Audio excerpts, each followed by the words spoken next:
Greetings!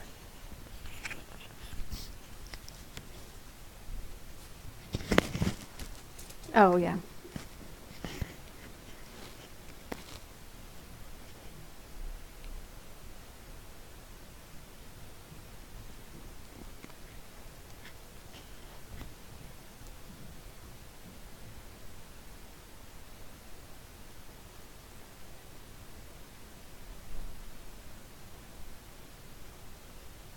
They're doing some construction work or something above, and the cats are not really psyched about that. Hi Cyan! Hi Ian! Hey Malvina! Hi guys! Hopefully this works. I got some tea.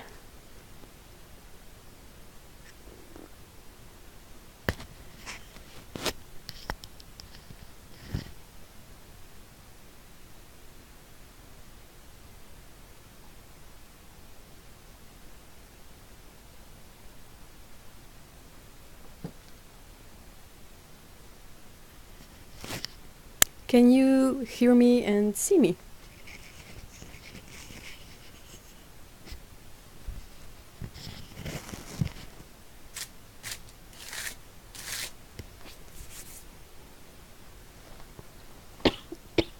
Sorry about that.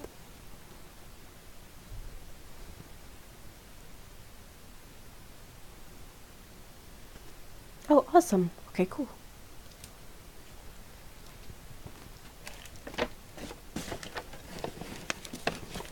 I got a really awesome box this week from a watcher, a viewer, or a friend of the channel, as I like to say.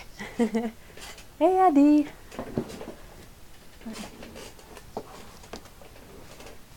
Oh my gosh. I'm also shuffling stuff around even more than usual in the studio because I had to set up a new setup for my desk, and I had to shuffle stuff around, so it's kind of a bit weird for now, but yeah, so I want to show you guys the friend mail I got. I got this postcard quite some time ago. Does it say?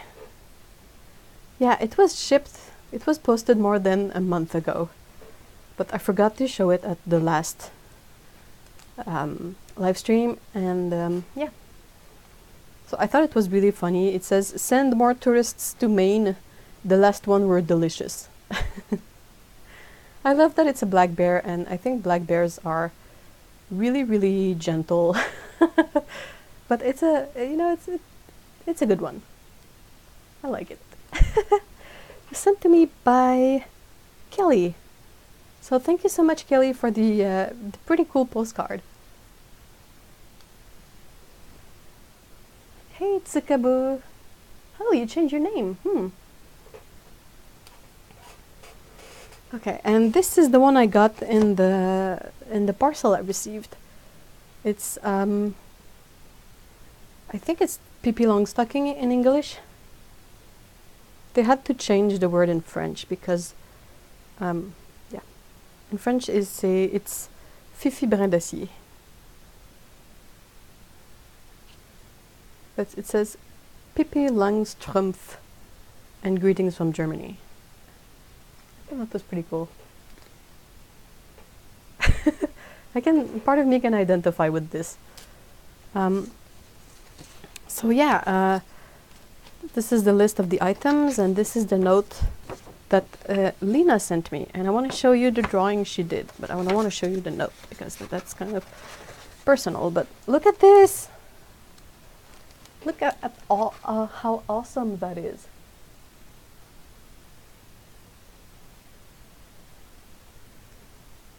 That's so cute. I love it a lot. So that was pretty neat. And they sent me like pretty awesome thing. I want to show them to you because I'm really thankful. And I'm gonna do this rather quickly. Ow. Also, they were like wrapped in these really awesome watercolor napkins. Okay, so we got a notebook that says "Home is where the cat is." It's kind of dotted, but also that's kind of how I live. Home is where the cat is. That's pretty accurate. Some synthetic brushes from PBO that looks really nice and pointy. Marzipan banana. Hey, Avery. Hi. I'm not gonna try to pronounce this, but it's like a drink powder. You're supposed to add that into your water to create a kind of a drink, but apparently the best way to eat those is to open the packet and wet your finger and dip it in it. Like you know, a fun dip? If you are in the US or in Canada, you've probably heard of fun dip before. Then there's a really nice little tin for a mini travel set. Oh, this is pretty cool. I was really excited about this. The tin is really cute, first off, but also it contains the Jackson Aquarelle. And I know that Marty Owings reviewed these, and they looked really, really nice, but I had no hopes of ever finding it because it seems to be a really specific to Germany item. But Lena sent me some, so I'm super excited to try them. I will review them. And yeah, if I remember Marty's video correctly, they are really fun and good. Aw, Avery.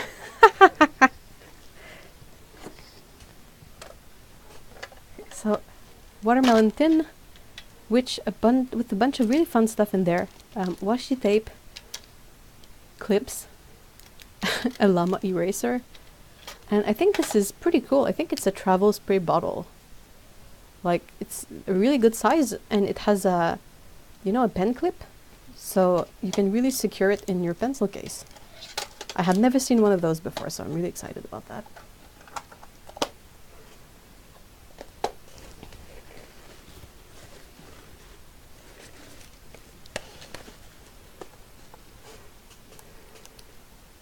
I just learned that Jacksons carried their own watercolors. Yeah, you have Jacksons, but the ones I'm talking about right now is, let's say it's Jackson as well, but it's Jaxon. It's a German company.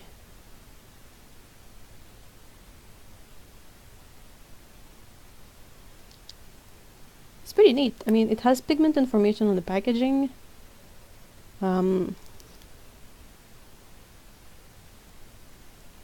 The name is in French, possibly Italian and Spanish, and German and English on top. Okay, so this pretty awesome cat tin has even more awesome stuff in it. First of all, there's like Haribo candies, like mini bears. This is a thing you use when your pencil is too short. You can put it in there and secure this, and it's a pencil extender. Yeah, that's the word I was looking for. Those are the type of erasers you put at the end of your pencils. Okay, this is really, really cool. I was really, really impressed by this. It's a travel dip pen. Like, how cool is that? You can safely travel with a dip pen in this. Like, it's kind of perfect. And I was like, whoa! Whoa, that's so cool. That's so cool. Super cute pencil. Yeah. Okay. It says something, but it's in possibly Chinese. And a pencil and like what's the word? A putty eraser, I think. It says for correction and lightening, but it's purple. How cool is that? And also an empty, you know, the Schminke pens that you can fill with their airbrush paints? So you can have like a custom color pen, which is pretty cool.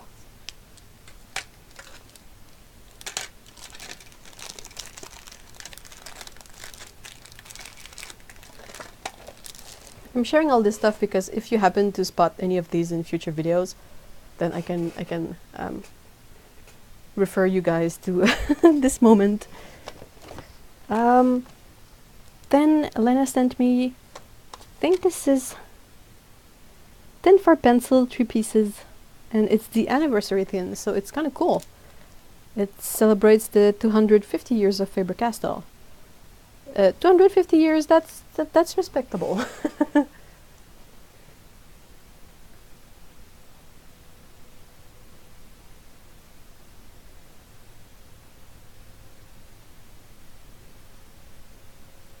What is this sorcery?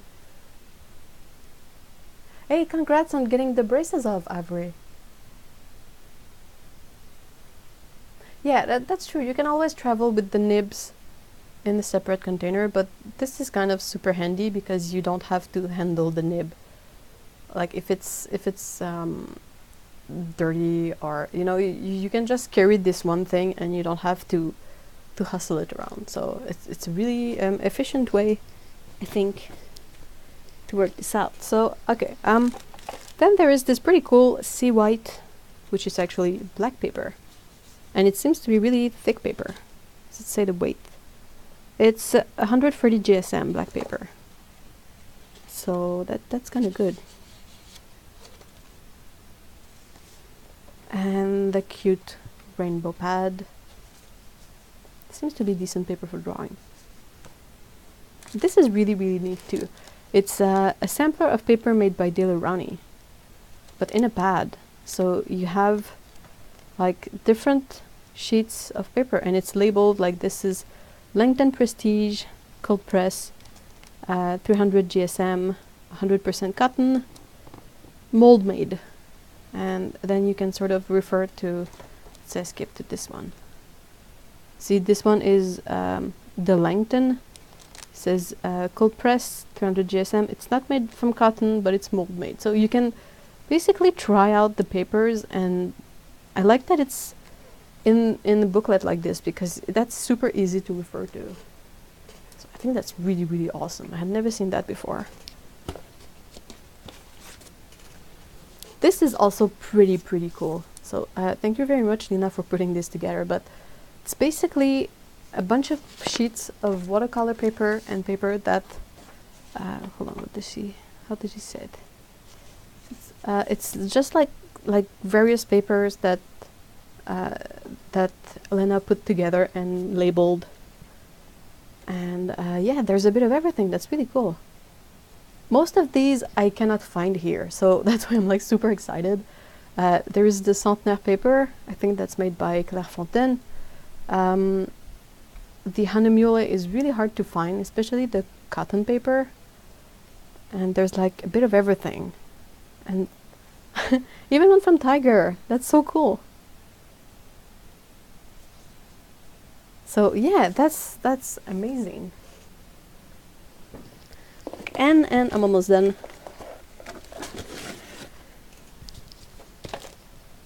Gonna show this one first. This is a bit like the pad by Daler Rowney, but it's one by Hahnemühle.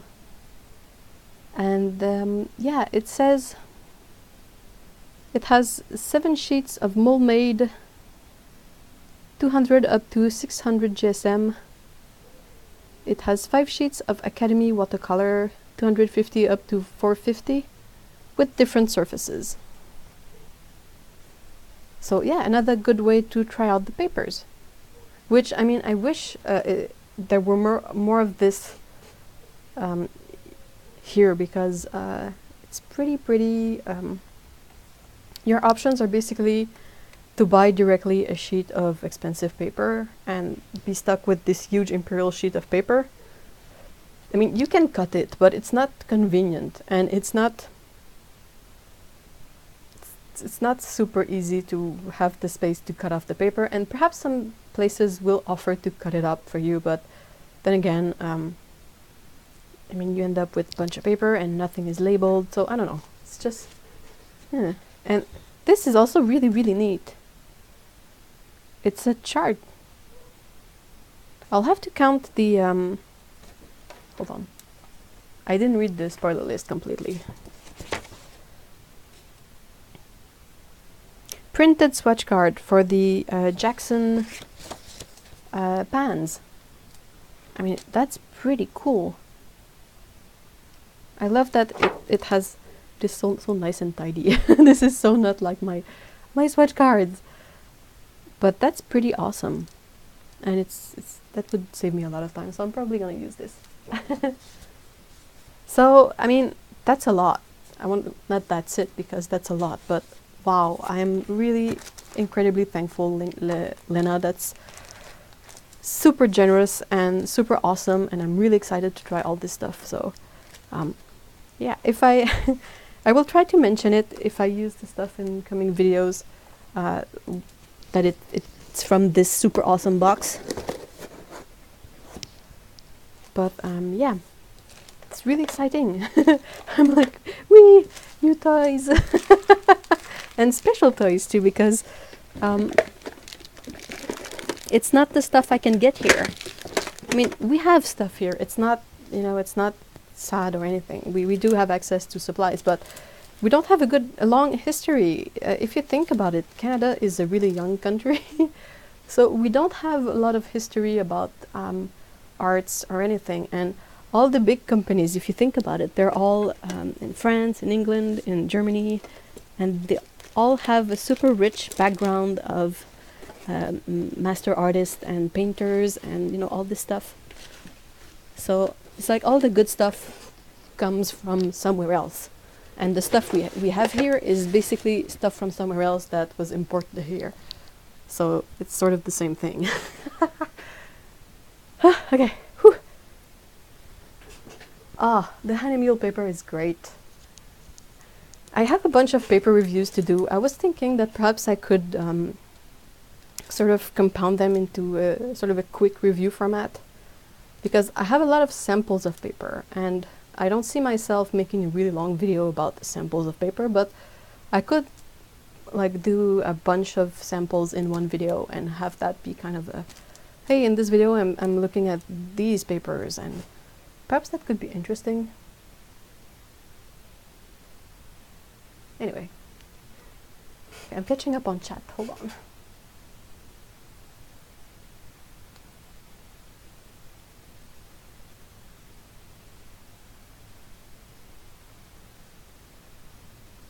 Adi says, oh yeah, I've heard that you shouldn't get your finger oils on nibs because it blocks ink. That's true. Nibs are really weird to use. Some of them you sort of have to wash them before using them.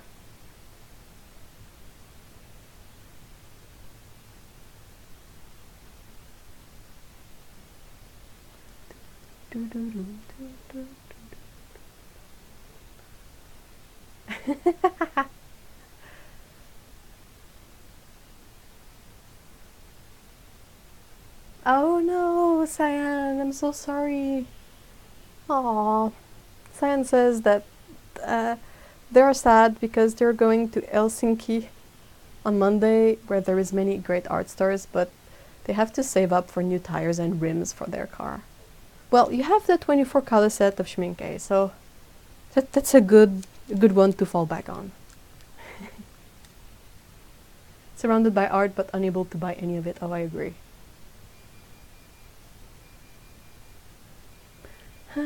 Okay. Doop, doop, doop. Let's bring this up. I apologize if like the sound this makes on the surface is not super great. It's perhaps the only weird thing about this paper stretcher is that, hold on,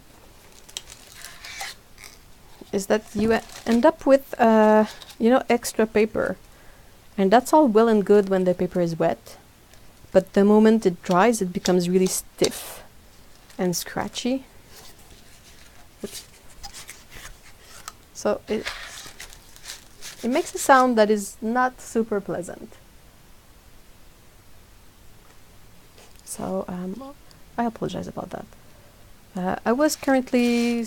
I'm still sketching these drawings. They're inspired by these photos, these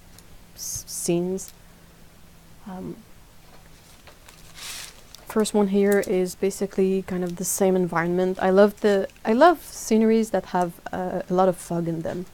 I think that's one thing watercolor is really good at rendering, is foggy effects. So I wanted to have my adventure cat, sorry, walking in this. So I just placed him there basically. And this other one is the same idea. It was another photo that I really enjoyed. And I loved the way that it's set up. And I felt like drawing birch trees, so this appealed to me. And I was currently just setting it up with, you know, basic shapes. And again, the adventurer cat sort of walking down this hill.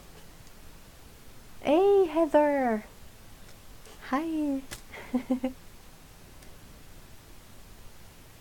Okay, so that's where I'm at right now. Just need to... Quoi? Est-ce que tout est correct? Ok, bah à tantôt.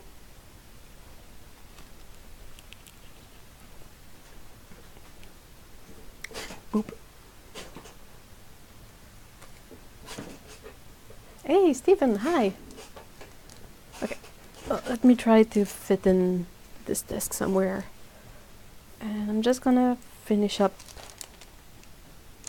the sketches.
I'm not trying to copy the references I printed. I'm just using them for, you know, basic guidelines of what kind of item I can put in this drawings, like what kind of natural elements are part of this type of scenery.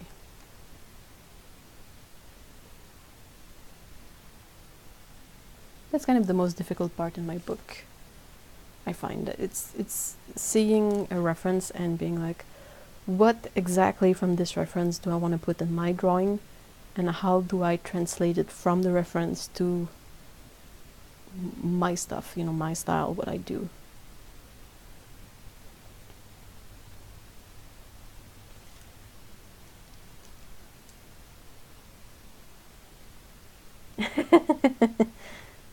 Fountain pens are really fun for inking. They make a really, really pretty line. I think Cyan has also drawn a lot with fountain pens.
I agree with Avery. Avery says there are so many people that go, I'm writing a novel, and it blows my mind how someone can be that dedicated to something so long.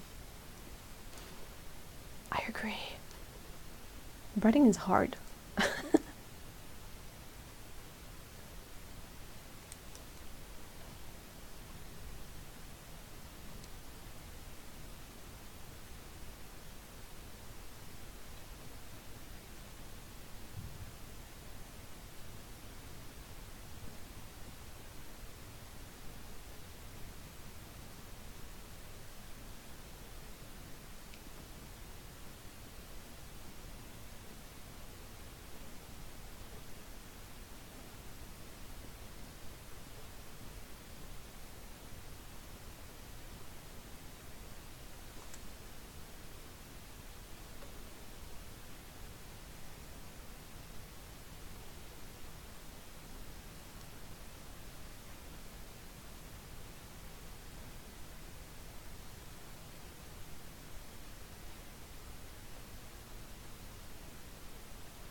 Aw, Lena, that's so kind.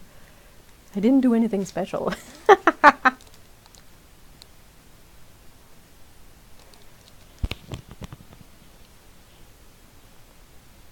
Hold on. Did I mute this? There you go.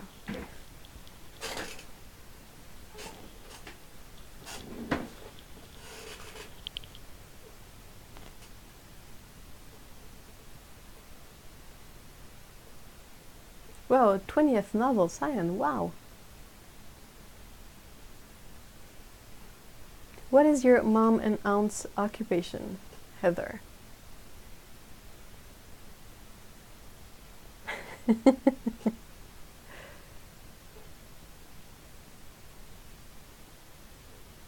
I need to go get supplies to ink this. I will really quickly step out and be back with water and a dish for ink.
Hey! Otto! Oh my gosh, what are you doing here? Alright, sorry.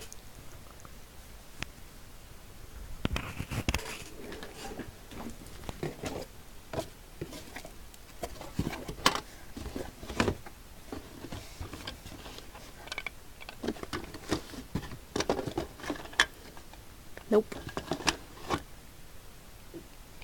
Nope. Ah, this is gonna be the last one.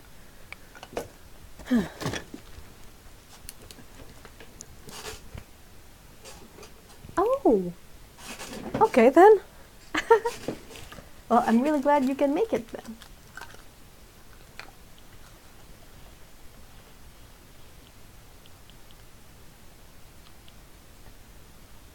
Oh, that's pretty cool, Heather.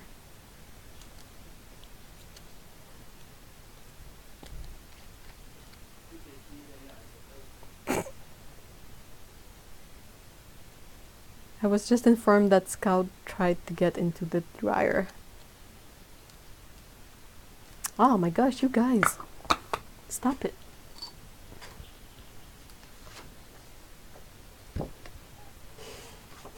On my head, perhaps?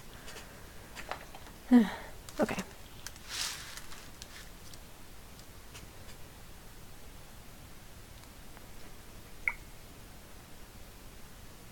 I tried to put Peko on earlier, Otto, but some guy was drilling upstairs, and both cats were not super psyched about that.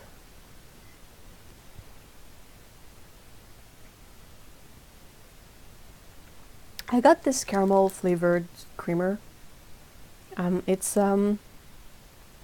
vegan creamer, so it's made from coconut and almond, I think, and it's unsweetened. And this one is caramel flavored, and it's really good.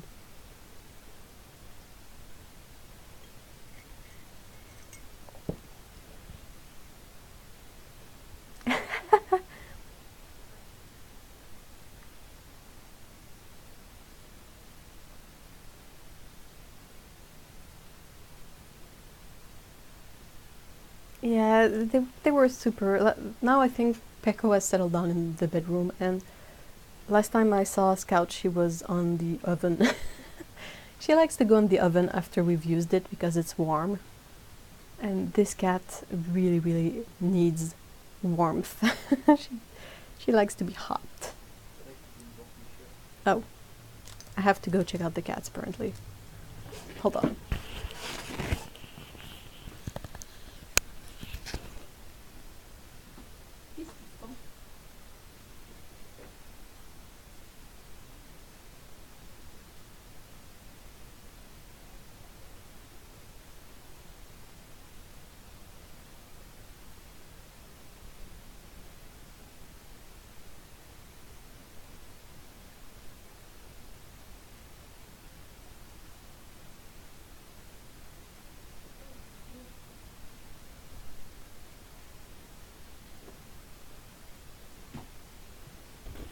Okay, that was worth it. So, we usually do laundry on Saturday. So the fact that I'm streaming doesn't really change anything to that. And the cats, especially in the winter, they really, really love the clothes when they're fresh out of the dryer because they're super, super warm. So Mr. E just dumped a bunch of clothes on the bed, and both cats did a beeline for the pile of hot, freshly dried clothes. And Peko like settled down and is like, I'm sleeping. Nothing else matters right now. I am on this pile of hot clothes and I'm sleeping.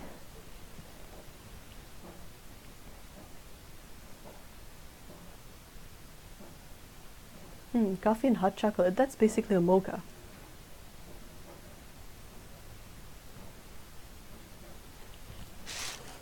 Okay, so let's try to ink this up.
They're drilling upstairs again.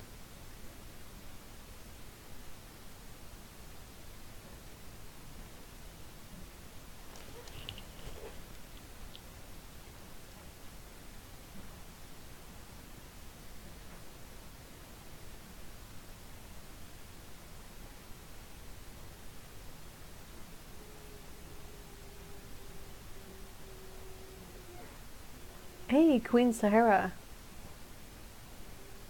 Welcome. I don't know. Can you guys hear the drilling upstairs? Really don't know what's up with that.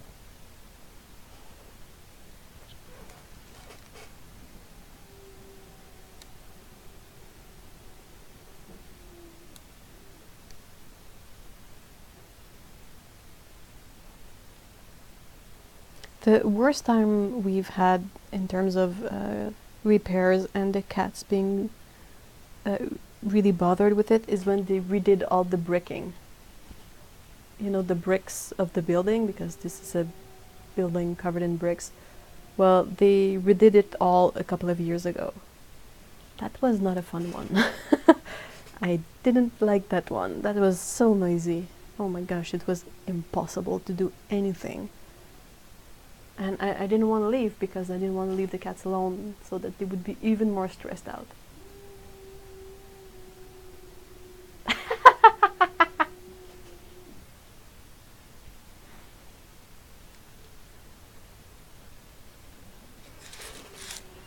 I love it, Otto. Otto says it took me ages to figure out that what I thought was upstairs drilling was them making soup with the hand blender. That's funny. Not pleasant to the ear, but funny. Oops.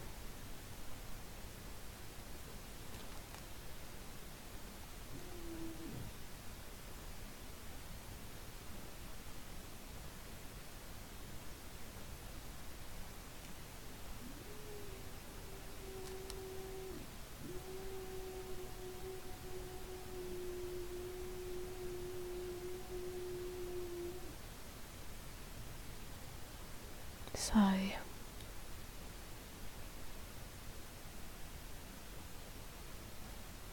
Okay, guys, in terms of bad news, you know how I've been raving praise about this stupid Holbein ink? Well, insider info from Otto, not insider, but Otto has really good ways of finding stuff out about Holbein, and Otto has informed me that they are phasing out this product. So I'm like, what? No. No. I don't know if we discussed this last week, because last week I felt like I was saying no a lot. But yeah. So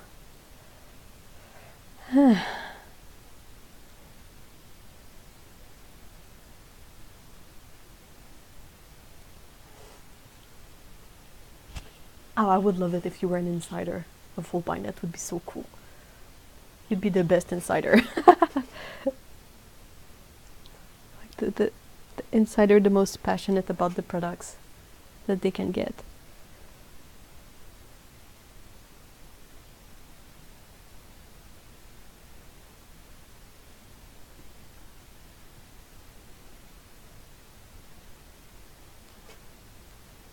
I'm really bummed they are phasing it out just as I sort of found it.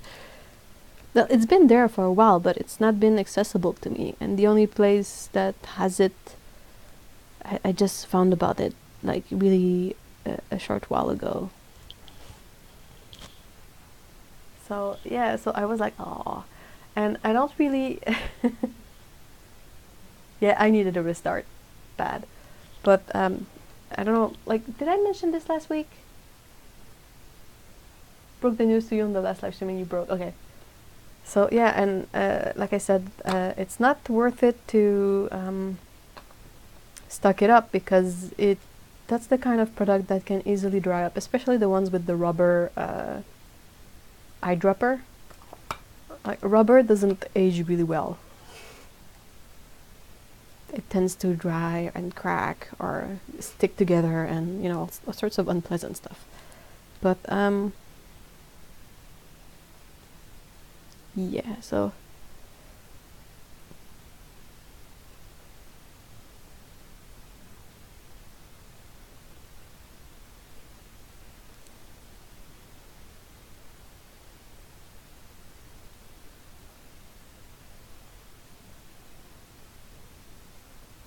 oh, did you, Lana? Lana says that they tested something and knitted a cat pouch / cave. Anyone interested? Well, you can share the pattern or the pictures on the Discord if you want, because we have a channel over there that's called Hooker's Green, because it's both a pun on a hook like a crochet and the paint Hooker's Green. That's the kind of clever, fun stuff we do over there. But yeah.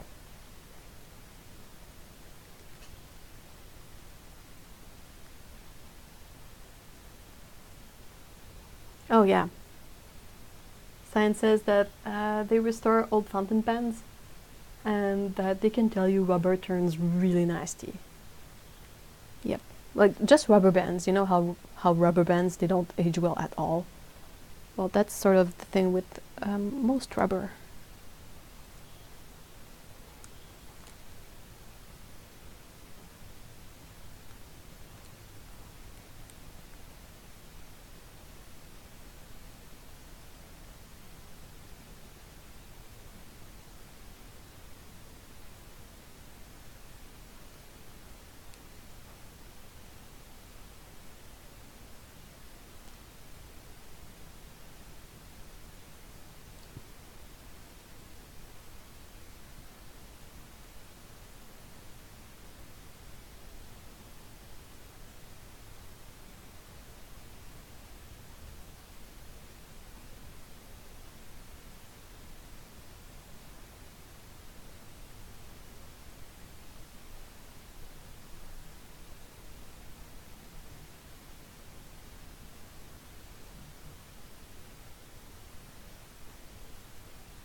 Yes, Adventure Kitty looks like Bruiser. That's weird. It's like, I don't remember being inspired especially by Bruiser, but I could have been.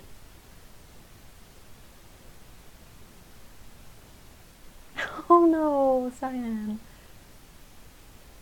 Cyan says, I had a horrible migraine attack this morning and I still feel so disoriented. Sorry.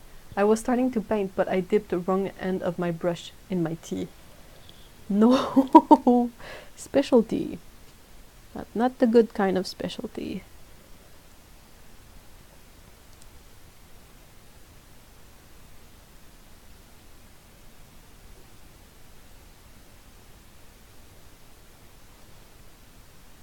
It's so hard to draw a lot of vegetation. I feel like I've been attempting it forever and I'm still nowhere near where I want to be with this skill.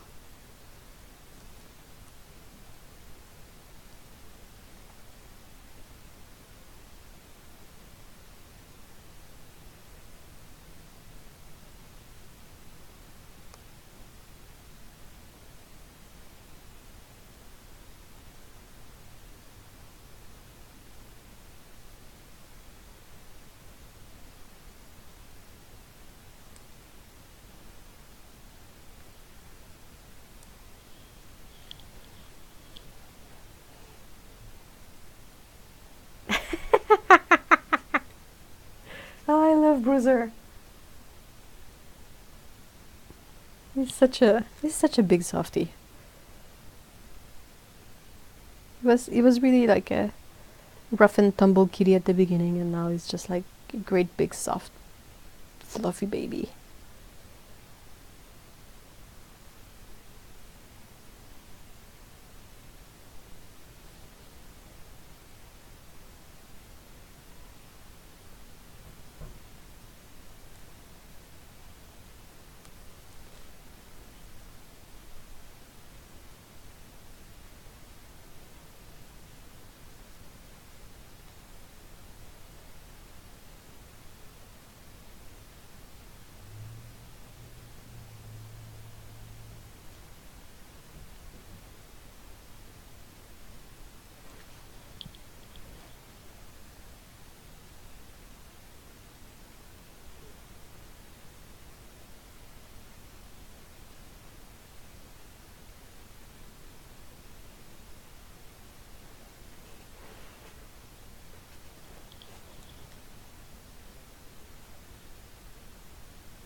I'm not sure what I'm doing right now. Yeah, hopefully this won't look too much like random stuff that doesn't make sense. It's hard to practice stuff because it's like I don't want to have it done in a realistic way, but I think realism is possibly the easiest way to approach anything because you just use the reference and you base whatever you do on that reference. But when you want to stylize stuff, I find it a bit harder because like, how do I see this huge amount of details and information, and how do I process it in my brain to bring it back up on the paper in a way that my brain has processed it, but it's still recognizable and understandable.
Steven says, I recently finished an exercise. I swatched my paints at different dilutions, then simply tried to match with my Prismacolor pencils.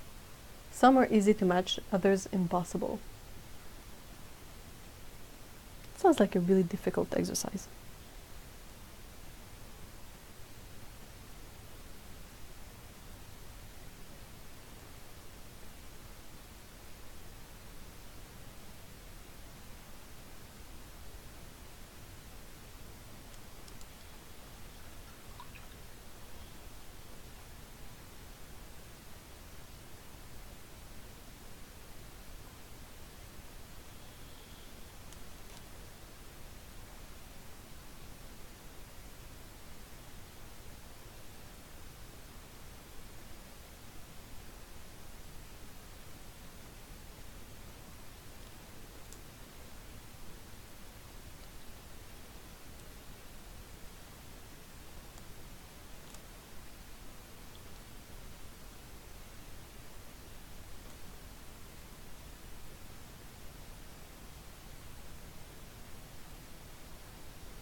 I wonder if some colors match because they are using the same pigments as the paints.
The drilling again.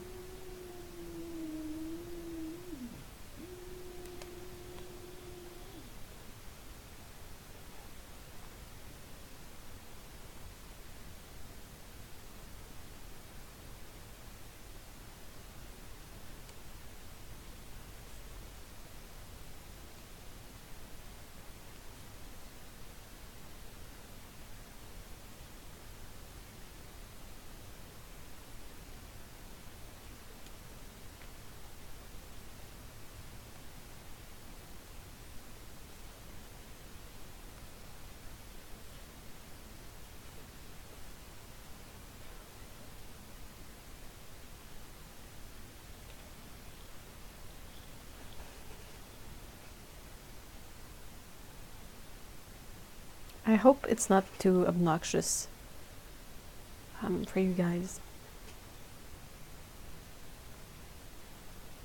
I'm Canadian, so I'm way too passive-aggressive to go up there and tell the person to stop doing that.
Hey, Abel.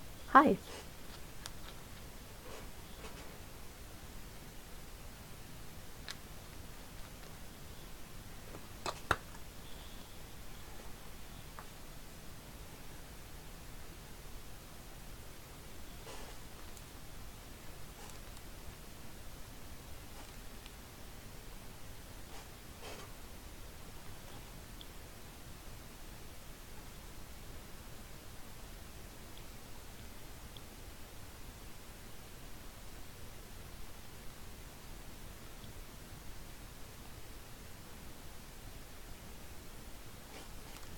Hey, Otto, how have you been doing with gouache?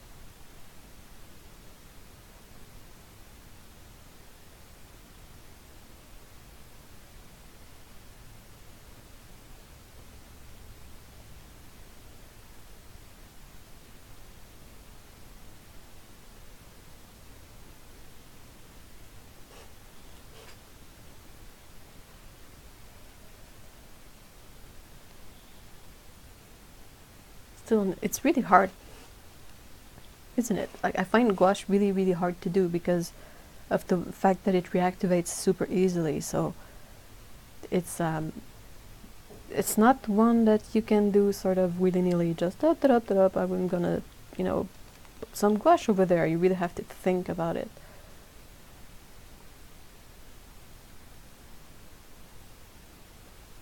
Like, it's super fun to use, but it's also really, really hard.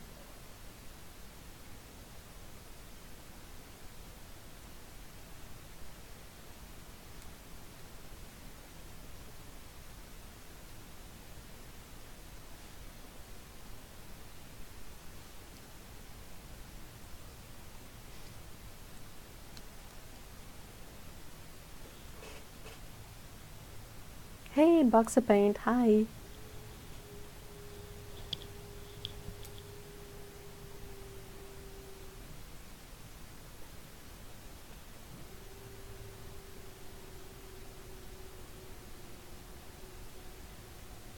Oh yeah, you really have to blend really well with gouache because it's not forgiving at all. um, Tips. Trying to think of tips. Except, you know, it's kind of like watercolor. You're better off starting with light hues and the most diluted colors first. And the really lighter stuff so that whenever you add stuff on top, it doesn't... Like, it's kind of difficult to get your white back. Even if you can add pure white gouache on top of dark gouache, it's never as bright as the paper. And what else? Yeah, you kind of have to learn that layering means you just like go boop and then you don't touch it anymore. Because the moment you layer gouache and you try to just even a tiny bit of scrubbing, it's done. It's gonna reactivate and you'll have a great big mess on your hands. So it's kind of really difficult. Also, I think gouache really benefits from using flat brushes. I think the expressiveness you get in a flat brush really suits the fact that you cannot work gouache too much. So just using a flat brush and going whoop, whoop, whoop, whoop, you already have some expressive strokes and you don't really have to work them out.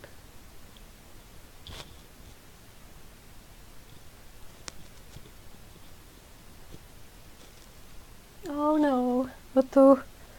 Yeah, it's not forgiving. The most forgiving in terms of gouache is acrylic gouache because at least with that one you can layer really easily.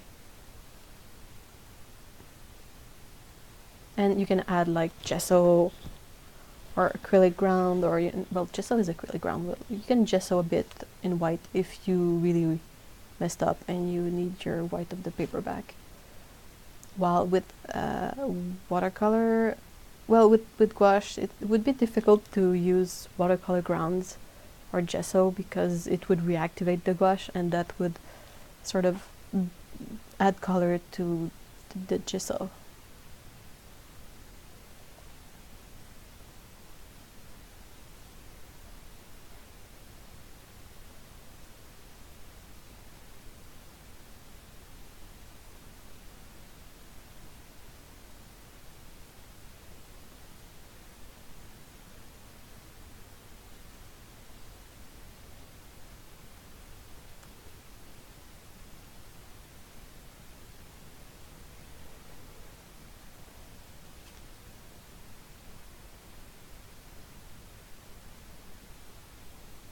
Yeah, yeah, flat brushes for gouache, they work really well together. It's like I will only use rounds if I have to do really small details, but whenever I do gouache, I always end up going for the angled or the flat brushes.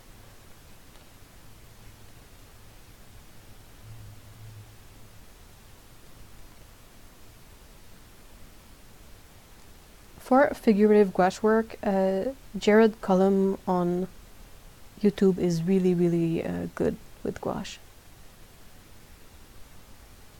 He's also a really nice and kind person, so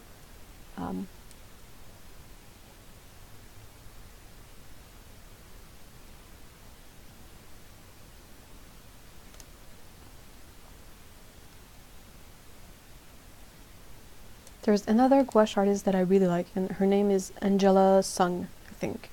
Angela like Angela and Sung like S-U-N-G. And she does a lot of urban sketching in gouache.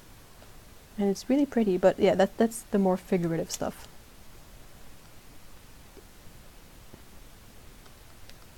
They both do really awesome job with the colors.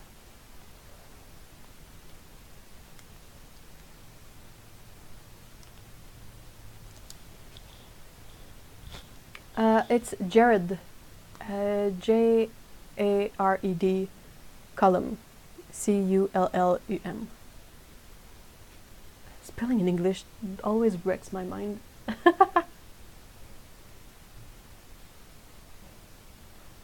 messes up my brain. my French Canadian brain was like, which alphabet do you want for this letter, and which one do you want for this letter, and this one? Do you mean the French version of that letter? No! Just give it to me all in English, please. But you know, J and G, they're like the same, but flipped around. Do you remember which one is which? No? Yeah, Jared loves to draw. That's the channel.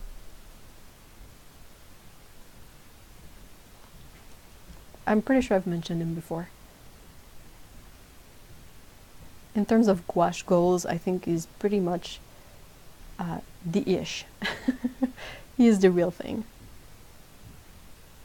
He does really awesome watercolor work as well, and oils.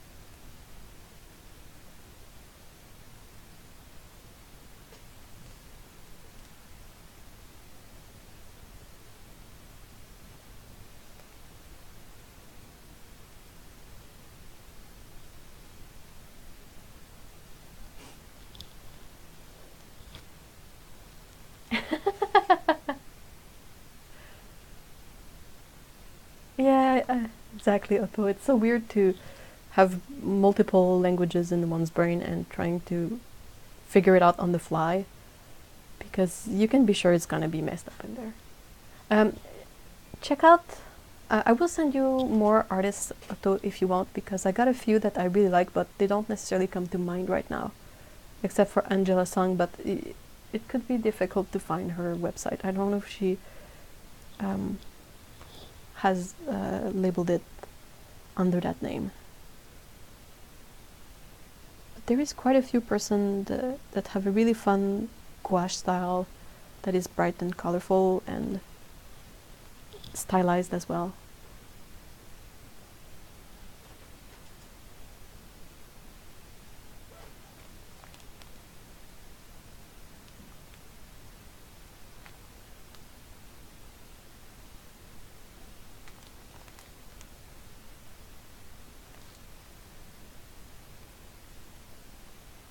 I kind of want to do gouache now, but this is definitely not the drawings for that.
Otto says, I just had it in my head that traditional gouache was like acrylic gouache, and it's so is not. Definitely not. Because you can't, acrylic is super easy to layer and really not stressful, because basically acrylic gouache is more like acrylic than gouache. It's just matte acrylic, but gouache is definitely its own thing because of the fact that it's so intense, so pigmented, and so easy to wet. I mean, even like in my video where I compared them, the red gouache that I used from Holbein, I think it was like flame red, it would rub off like crazy because it has so much pigment in it to be opaque. But that also means that if you layer, like if you even look at the color, it's gonna spread everywhere. How do you pick what pieces are good to do for gouache or not? Like, how do you know these pieces you're doing now? How do I know this is not good for gouache? It's mostly because I am not comfortable enough with gouache to render this the way I want. It's like the image I have in my mind is of this worked out in watercolor. So I am not good with gouache enough to be able to translate it to like this watercolor image in my head. How would I make that happen in gouache?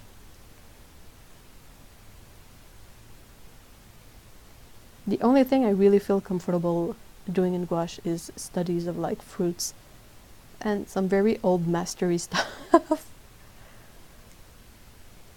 Because I feel like it's really difficult to get a good feel for gouache because it's really not like watercolor and the way I kind of end up using it.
Yeah, being able to layer. Well, you told me your intention was to pick up a couple of acrylic gouaches, right? Because if you want to layer without stress and have a beautiful matte finish, that's definitely a winner. That's the go-to.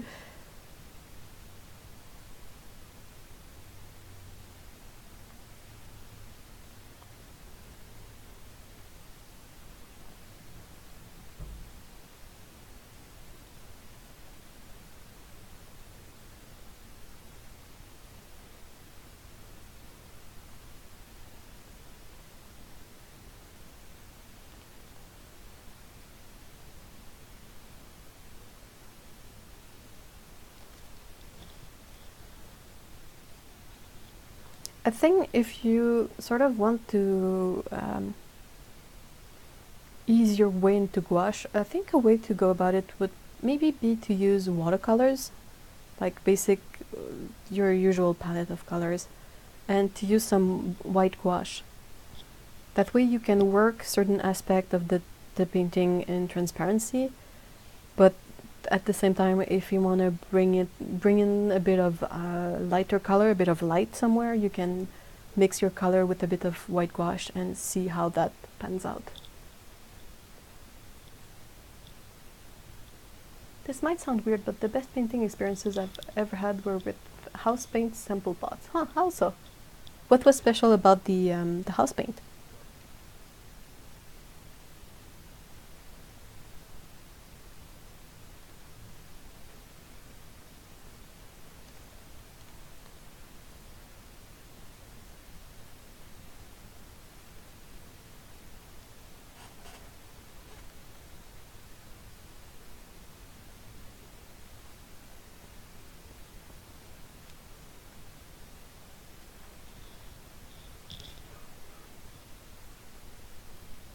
Gouache is best for things like the old cartoons and comics where you want larger of a single color with no variability, right? I think you're right, Heather. Gouache, I think that for cartoons they would use acrylic paints, not gouache.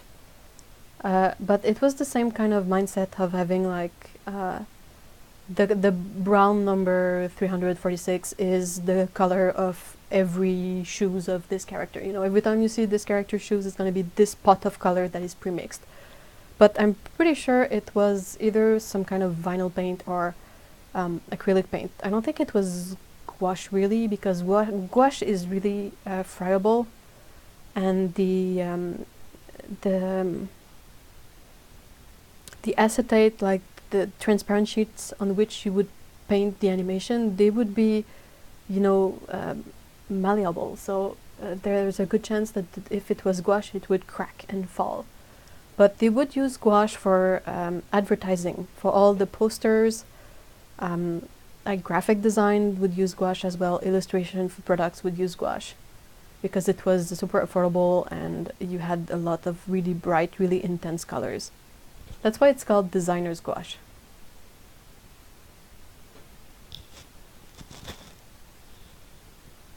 Acrylic gouache gets rid of the plastic feel that normal acrylic has. Yeah, well, it has a matte finish instead of like a satiny, a satin fanny. Who need words? I don't need words. It's also really good at not having brush strokes, acrylic gouache, because it's matte. I feel like the brush strokes are really less apparent. And I'm talking with my hand a lot today.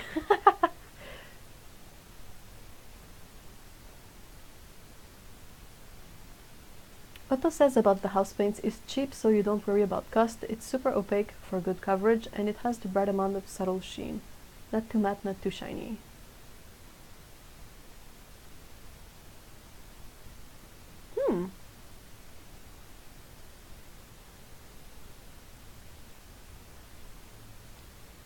How... What would prevent you from working with that all the time then? Because if it's really, like, awesome, I mean, it would be great to use that more then. Is it because it's kind of hard to get?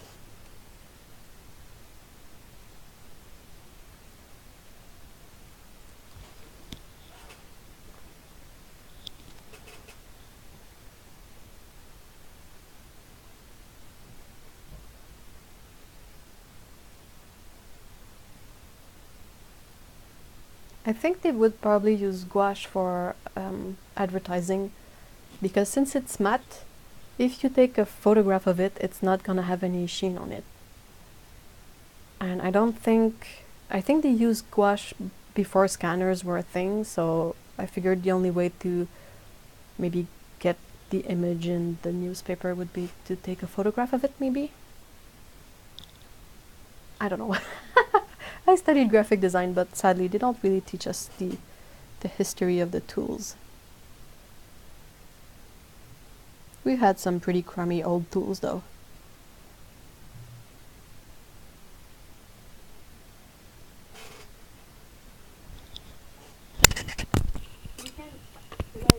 Sorry, I hope that wasn't loud, but the microphone just decided to quit on me. You can really blend with gouache in ways you can't with acrylics. Gouache is good for gradients in that sense. I think acrylics can gradiate really well, but it's possibly because they're more opaque. Acrylics can be really transparent, some pigments. And I think what helps into making a good gradient with that kind of thing is the opacity of the paint.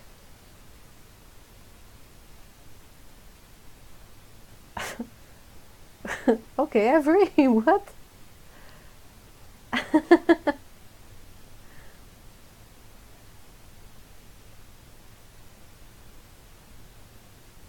Oh wow, Heather, that's pretty cool.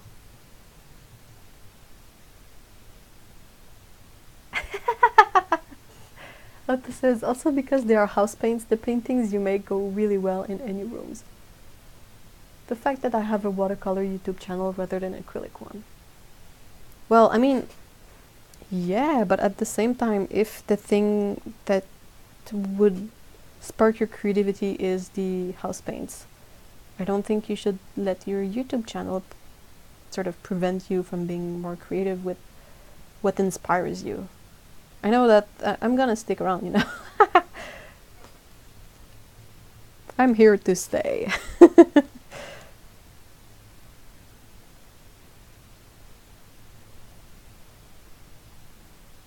Ultimately, it's your channel. You do what you want with it.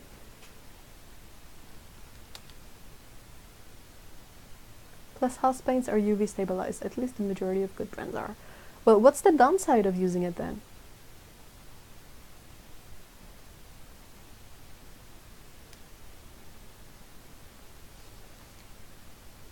Sounds pretty good.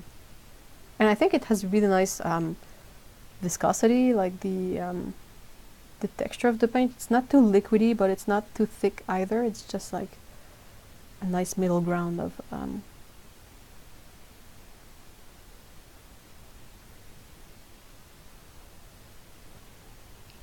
there's no downside to using it.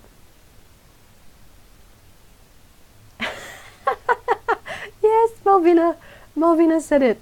Malvina said, you can paint with peanut butter and jam and I will still enjoy it, Otto. I agree. Yes. Though I think if Otto were to paint with peanut butter, she would not enjoy it. Because I think Otto is allergic to peanut butter. I only stopped because I was painting on canvas and I very quickly ran out of room. Is there no other surfaces that you enjoy working on with that sort of paint? Like, I don't know, you know, like Illustrator board with gesso.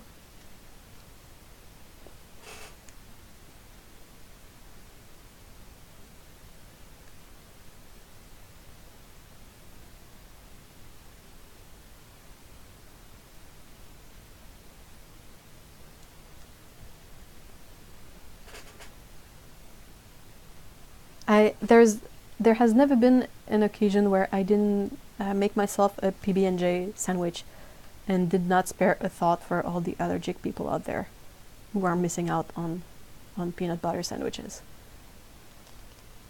I'm so sorry for you guys.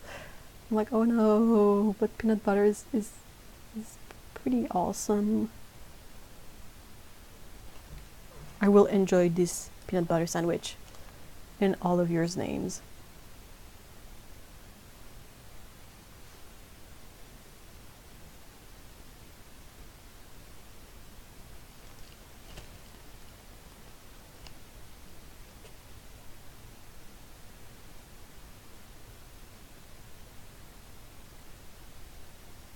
I think that the Illustrator board can be bought in really big sizes. I'm trying to convert it in my head, but I think you could possibly have it like Imperial sheet, which is, you know, a decent size. It's not a meter by 1 meter, but yeah, it's thick paper, so it's cardboard really.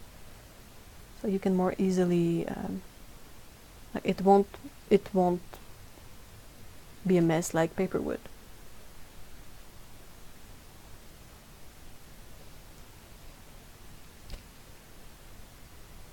I remember buying really big sheets of Illustrator board when I was in graphic design, and we had to cut them, and they were like inconveniently big. So I don't know if they are as big as the kind of canvas you like to use, but it's always something to look for because it's not super expensive and it's much thinner, you know, it's a couple of millimeters thick instead of a canvas that is a couple of inches. But I really understand the feeling. That reminds me, I wanted to run an idea through you guys. Like I mentioned earlier, I'm sort of shuffling stuff around in the studio, and there's a bunch of stuff that I'm gonna eventually give to charity because that's the easiest option.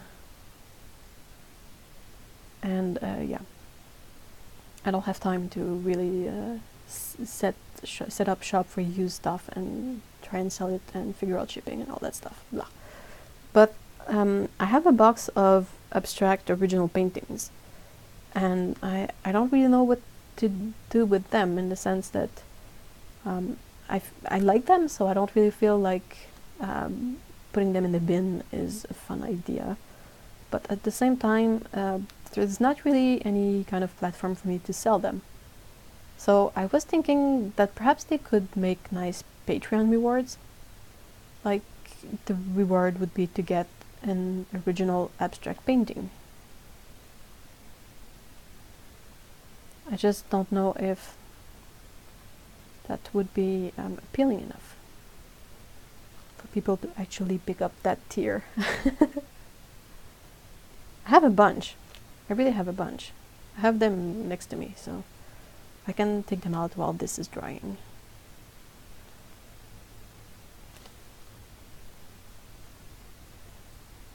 I also gotta remember to sign my drawings.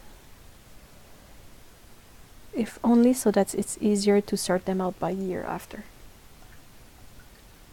Go for it, Durit. Well, I know that Otto has a similar tier, and her abstract paintings are always so pretty. Where's my box of paintings? So I really have a bunch of them, and it's just, you know, it's fun. I think they're fun. I think that they're kind of. I kind of really like these with the foil.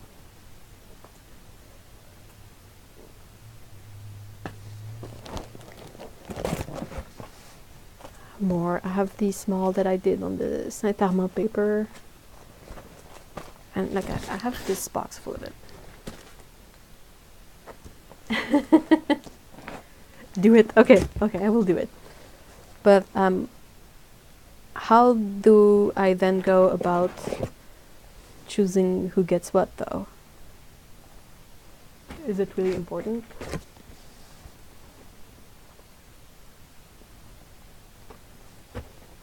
I really enjoy doing these, but I don't do them anymore because of the fact that I don't have space for it. Like, I don't know where to store them.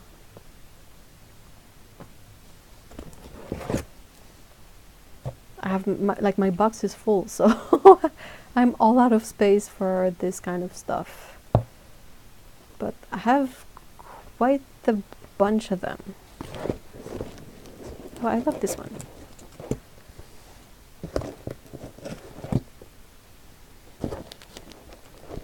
Yeah, there's there's quite a lot, and all sorts of, you know, effects and colors and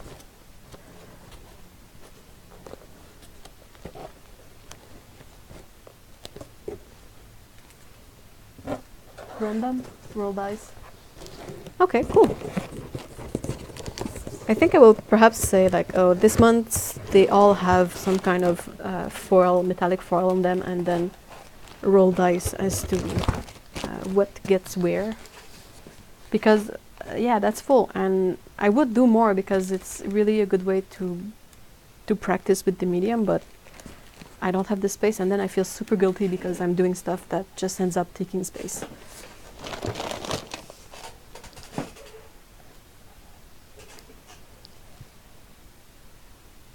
Oh, thank you, Todd.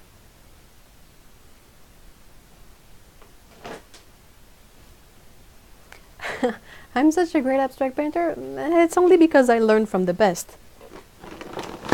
AKA you.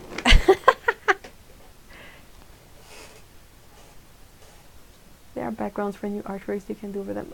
Yeah, but I would have to make kind of a collage because I can't really paint on top of that. I would recommend grouping them by main color so they're a bit cohesive. Yeah, that's a good idea. Either main color or like same kind of techniques, perhaps. Like say I have a bunch that have granulating colors, foil, and white space. That could be the theme for that month. All right, I will implement that. Thank you, Matt. Thank you very much, guys.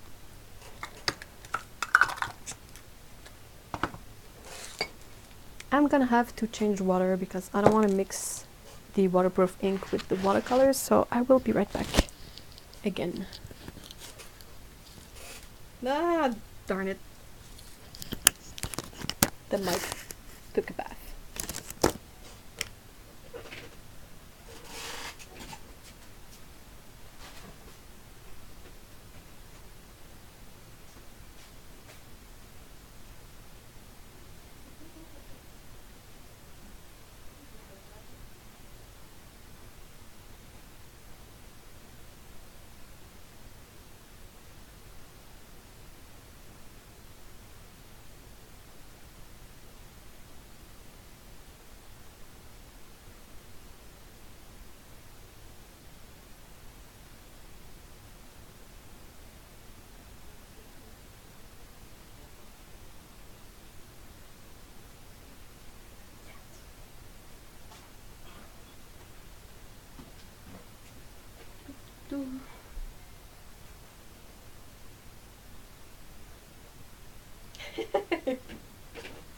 Plop.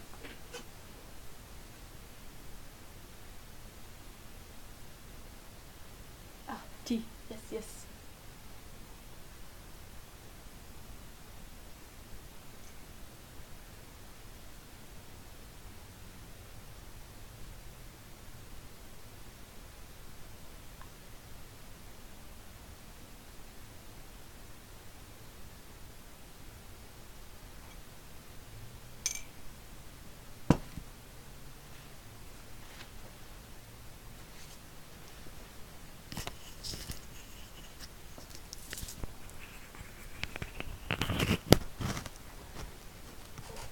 All right.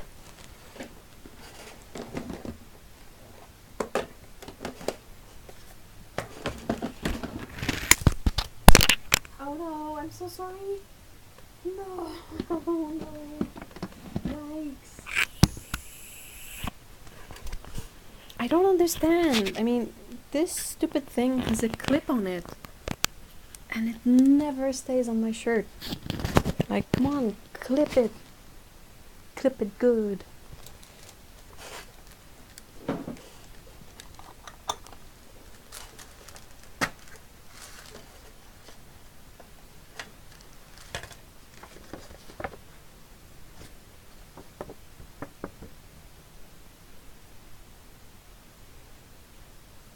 I hope the literal drop of the mic didn't kill anyone.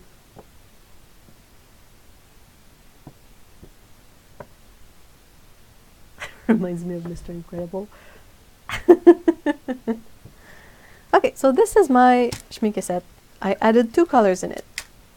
I debated about it, and you know, I don't really like when the colors are super snug together, but I felt like this set for me could really use a dioxazine purple and a cobalt teal. And I couldn't think of any colors I really wanted to remove. So I just squished everything and sneaked in these 2 colors, also by Schminke.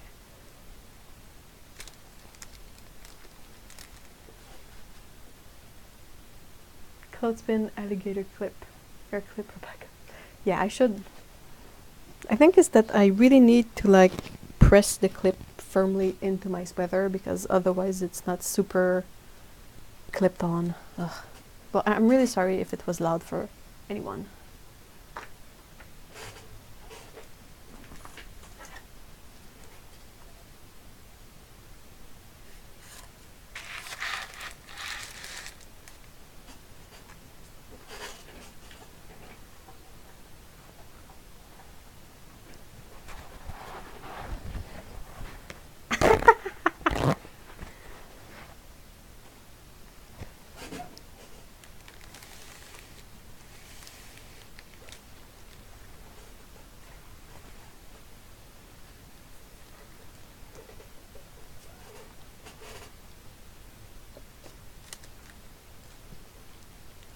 Yeah, it's probably struggling with the sweater, so I really have to clamp it in. Like, this is my pajama sweater, so I don't really mind having something clipped in it hard.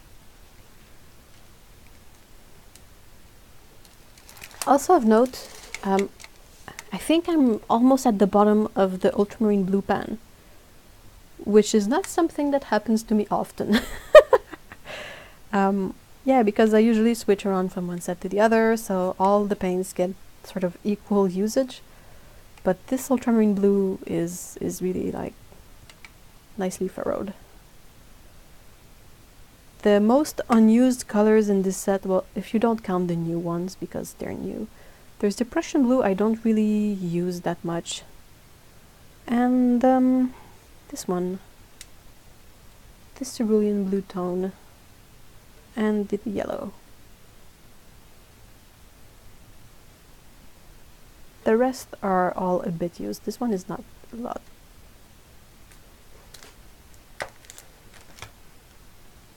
Yeah, a safety pin would be the best way to. I think I could easily fit it in because it has like holes in the clip, so I could pin it there. I will try to have one for next time. Okay, so let's see if I can erase that without making a mess.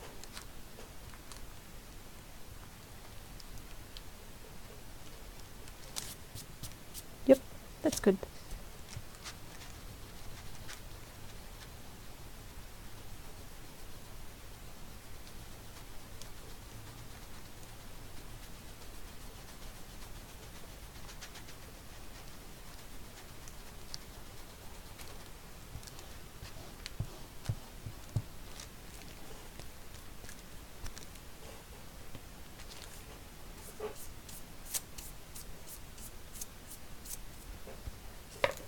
Another thing I'm gonna grab is the pucks.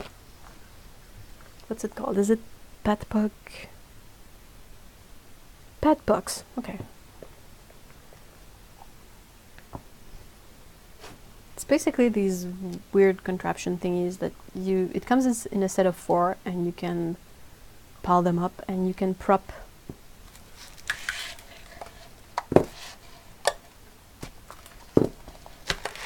your surface at an angle.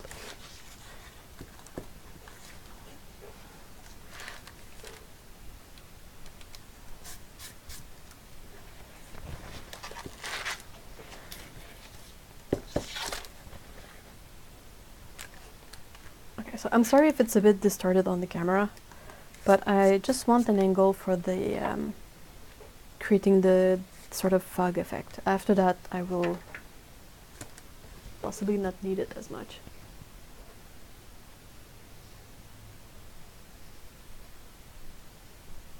Oh no! Otto, do you have a backup ball of yarn? I hope you have a backup. I got them from Amazon. Fun story, I think it was Amazon US. And the first time I ordered them, I got all that I got in the box was the bag, like empty bag, and the cardboard, you know, packaging. It's basically just a cardboard snapped at the top, but there were no pucks in it.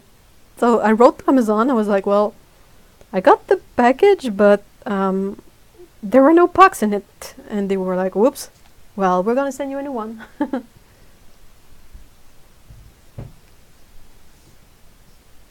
Hey! Hello, Sam.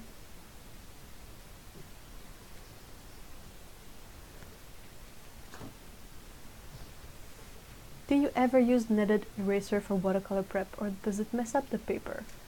I will use it if I want to, like, say I have my first sketch you saw me doing the blue pencil. Sometimes it's really messy and my sketch is really like dark and confused. So I will use a kneaded eraser just to lighten everything up, and then redraw on top of the lightened sketch something more precise before inking. I don't find it super useful for removing lines because it's so soft. Like, I prefer my fat eraser for that. And trying to think. Yeah, I usually use the kneaded eraser like to stamp on a sketch to lighten it, because it picks up the whether it's graphite or colored lead, it picks it up super well, but it's also soft. So this rubbing motion with the kneaded eraser, I don't like it.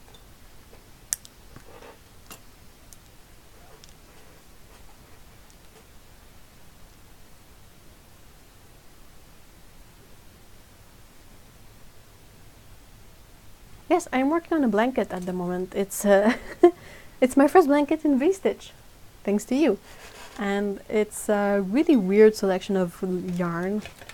Well, I mean, I like it. I wouldn't do it if I didn't like it, but I'm perfectly okay with anyone thinking it's kind of weird, because it's natural yarn, natural wool, so it's kind of rough. And it's a weird selection of colors that has like a brown, a purple, a blue, and a red. But since it's a slightly, you know, it's not a pure color yarn, it has a bit of colors of other threads in it. So they kind of all go together anyway, but it's not, you know, a super pretty blanket.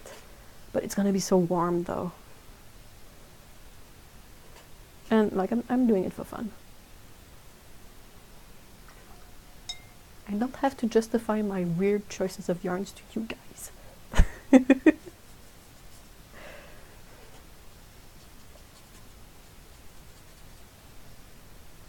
I have another one that I want to do after that has perhaps a bit more lively colors of yarn.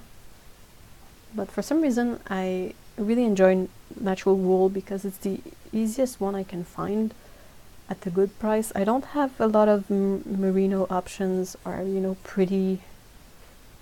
It's mostly acrylic or like super fine fingering weight, and I just hate that. It takes forever to do anything with that.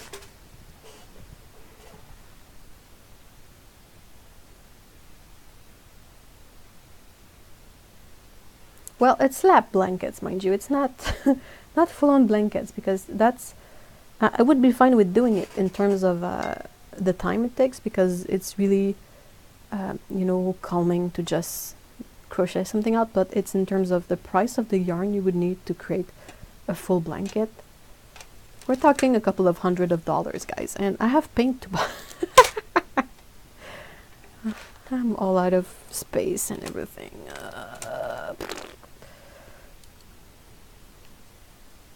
Let's make this foggy color, this gray that I really like.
Yeah, I try to order from Amazon as little as I can too, but you know, sometimes I have some affiliate money and I see a thing that I can find nowhere else, so I eventually just get it from there. But they're not the nicest company, so I try to avoid it if I can as well.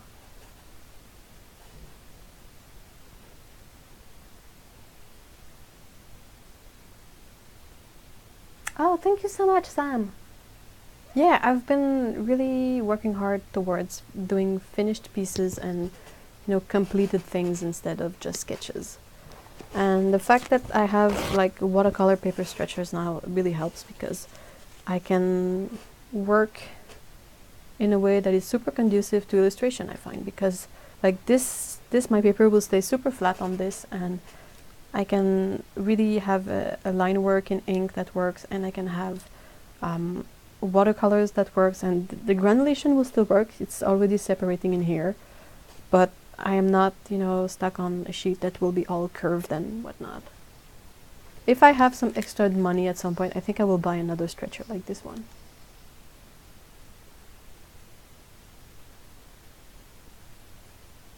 I used to buy yarn in secondhand shops. It was quite cheap. You must have really good secondhand shops. In the secondhand shops we have here, I don't think I've ever seen yarn. Well, I've seen some yarn, but it was really old yarn and, you know, kind of easy to break. It's easier to find like needles and crochet hooks, but in terms of yarn, there's not a lot of really nice options.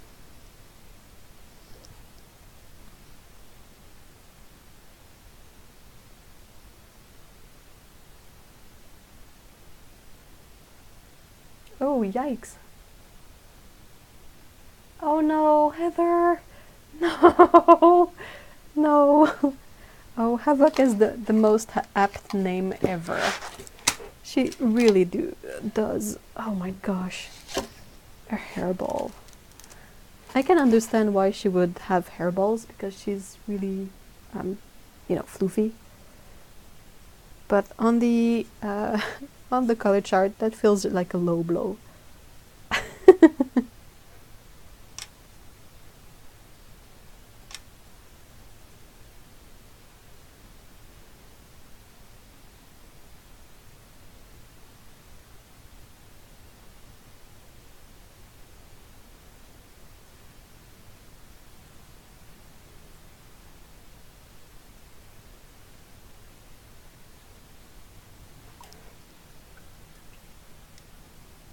No, it was very good quality mohairs and lambs. Wow, you scored a great find. I'm always amazed when like I see people find great stuff in secondhand shops. Like there is a website that's called Hell Looks. It's HEL Looks, like for Helsinki, and it's basically someone who would walk around Helsinki and ask people if they could take picture of them because they had great style. But it was really interesting because often the people would say where the clothes were from, and 50% of the clothes were from secondhand, like special places where donated clothes end up and you can get them. And it was really, really nice stuff. And I was like, wow, the secondhand shops here, they're not that good. They were good once, but it's been at least 15 years since they kind of went downhill. And you don't really find great stuff in there.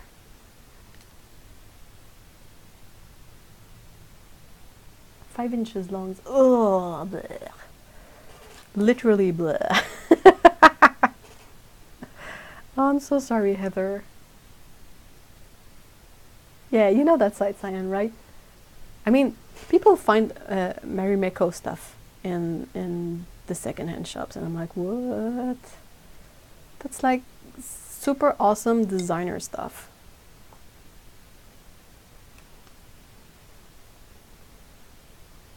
Like whenever I find great stuff in secondhand shops, they know it's great stuff, so they price it much higher than you would, you know, appreciate from a secondhand place. Okay, let's see if this one is dry enough for erasing. I like to have two paintings because I can work on this one and let it dry a bit, then work on the second one and let that dry a bit, and then come back to this one. But this is why I kind of like this pad. I know it makes me paint small, but I paint small anyway, so. Oh my gosh, Holbein ink, I'm gonna miss you. I'm gonna miss you so bad.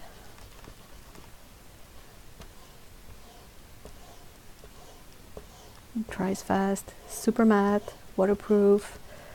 You can dilute it with water to create lighter colors. You can mix them together. Bummer. Still bummed. Is there any supplies that you guys sort of really like and that they no longer make and you really miss them?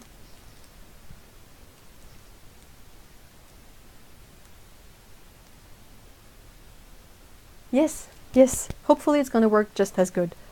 My fingers are crossed like that. Because I don't know. I mean, it's bad enough that every couple of months we have to think of new websites to possibly host our stuff, because they all get super shady. I'm looking at you, Patreon. King of Shade. But Queen Gold, I was waiting for that. You bought Alexander McQueen once, Movina? What? How is that? Wow. I mean, I find myself lucky if I can find a pair of Levi's jeans in a secondhand store, so that tells you something. Oh, Jeebus. If I saw Alexander McQueen in the secondhand store at a decent price, I would completely lose my mind. I think I would get it just because, you know, it's the kind of clothing you feel you can put on a hanger and like put it on the wall and it's art.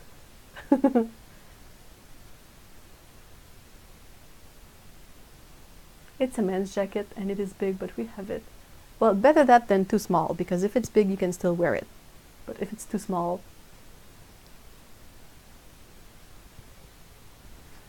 Okay, so Queen Gold.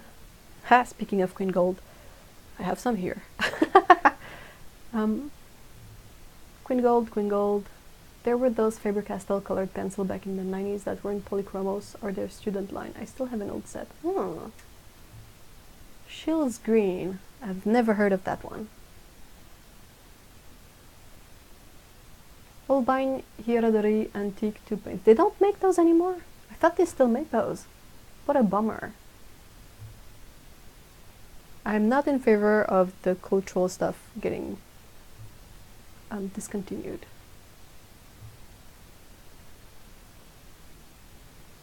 Clicker pens that were really nice too, came in a nice metallic barrel.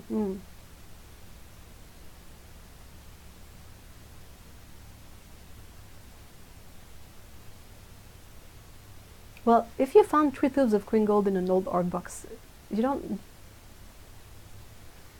I don't know. I don't want to say anything because everybody's different, but I know that for myself, I don't see a point in having this and not using it. And like, I will happily, you know, sometimes people are like, oh, I don't have it for review, or I don't have it to compare to something else, and I will happily send some for the person to try. Like, I don't... It is precious, but it's only precious if it's part of our lives. If it's hidden in a box somewhere, it's nothing. It's a bit like having a gold necklace and you never wear it because it's gold. Well, it's irrelevant then because you don't wear it. So you could have the biggest diamond in the world in your stuff, and if you don't find a way to show it or to use it, well, it's useless. It's pointless. It could be a third. I mean, it would be the same thing. Sorry, that's just the way I feel.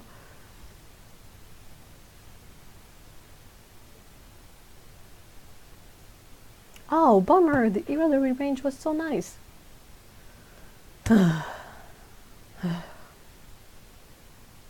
Holbein! Don't make me be angry at you. Well, too late for that, but you know. I would have bought more, but it's so prohibitive here. Like, the only time I saw them in the store, I bought like 1 tube because it was like $15, and I was like, well, I don't have $1 million to spend on paints, because otherwise I would have gotten the whole set. Especially since they don't really dry well and you're better off using them from the tube. What a bummer. Consider me bummed.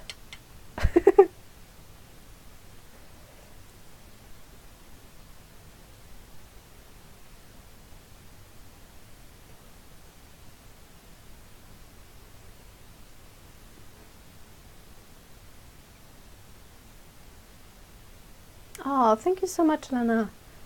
I will definitely look it up when I'm done. Vermont Art Supplies. Yes, they seem to have a couple of old Holbein and a few Recollet, but I'm in Canada, and I think I wrote to them once, and it was kind of really pricey to get anything from them, so I ended up... I mean, any paint is good, so as much as I would love to have these colors, I don't have the budget to allow myself to, you know, get them and pay a lot for shipping.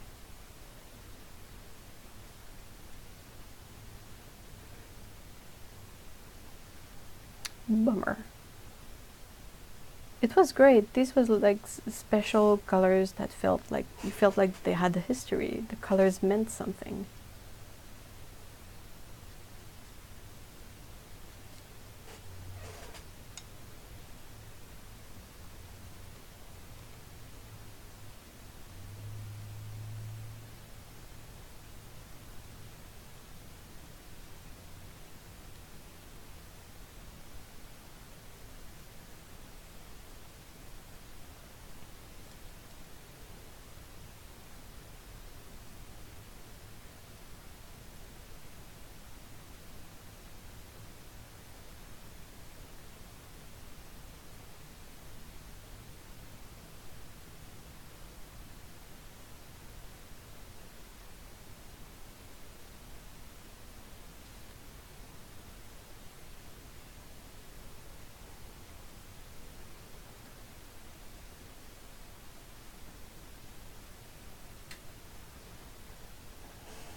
Oh, really? Huh.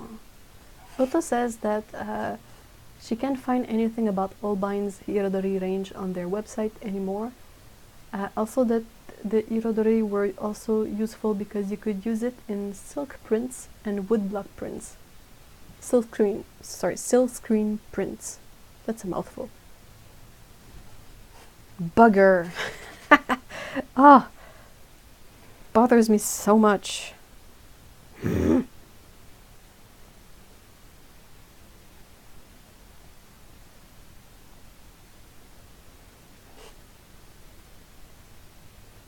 really sad because a lot of these products I'm like, hey, I want to try this someday. One day I will maybe earn enough money to try it out, and that sort of never happens fast enough, so the things disappear and I'm like, whoop.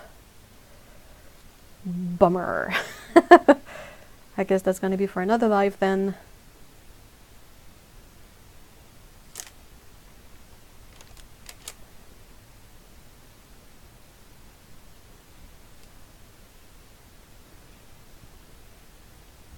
Irodori pale blue behaves like none of my other gabillion types of blues. I'll miss it when I'm not. Aww. Do you know what the pigment mix of that one is?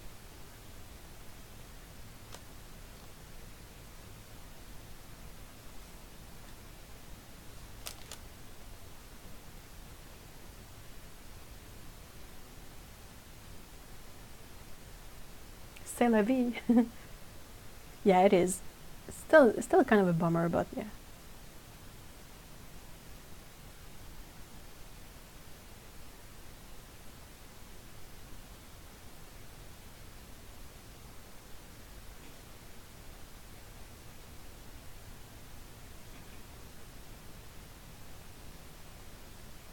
Nope, that's T.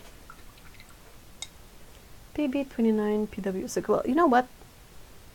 I think I'm gonna look into what's the pigment composition of those and try to see if they can maybe be done in a handmade paint kind of way. Like, I know when I did my coral color, it was inspired by the Irodori sort of coral color as well. So I'm thinking that perhaps there's a way to... It maybe will not be behave the same as their binder because they have their own binder and thing, but that's the beauty of handmade paints. You can mix pigments to create the color you want.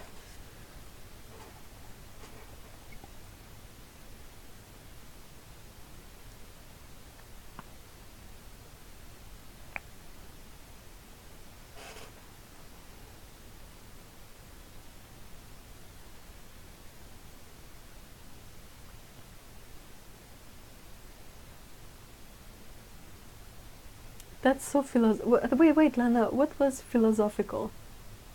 This needs to be quoted a lot. What was? Hey, bye, Box of Pain. Thank you so much for stopping by.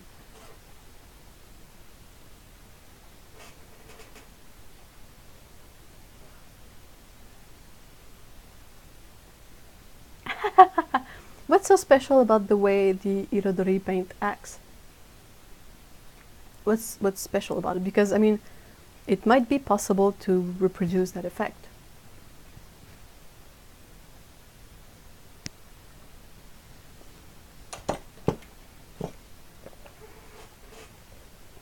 Sorry.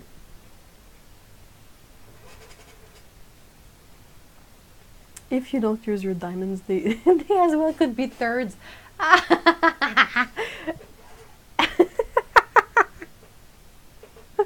Well, I'm glad you think so.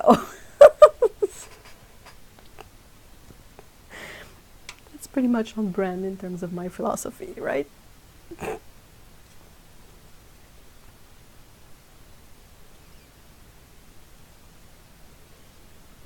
Might be different for jewelry in the sense that I can understand if a piece of jewelry has a really specific history and meaning to you and you're afraid of losing it. Fine, I can get that, but for paint, I mean, the whole point of paint is to be paint. And if you don't use up paint, well, it might, you know, go bad, because it happens sometimes. Paint will get moldy and dry out and become weird or oxidize or change color or whatever. So, yeah, I mean, if you want to hear someone not bothered about using rare stuff, I'm there. I try, but I can't be bothered. I mean, the whole reason for the thing is to be used, so I cannot logically figure out, you know, like, why wouldn't I use it then? What's the point of having it if I don't put it in a painting? Because that's technically where it will gain its most value. It's having it in a painting that features that color. So people can watch the painting and see the color and see the beauty of the color, and they think like, wow, this is gorgeous, this color is amazing, what it is. And then you can say, this is a really special color because it no longer exists in paint. And that adds a story to the painting. But I mean, this tells no story. This is nothing. This is a tube of paint, and it's meaningless on its own. The blue is somewhat creamy. It lifts well. It shades perfectly for sky and clouds, but forms sharp shadow edges where I want them. The yellows glow. Magic. Well, I will look into it because I'm always curious. And I know that when I did coral, the coral color, I really liked it. I liked how it ended up. Sorry, I got hiccups when I drink my tea too fast.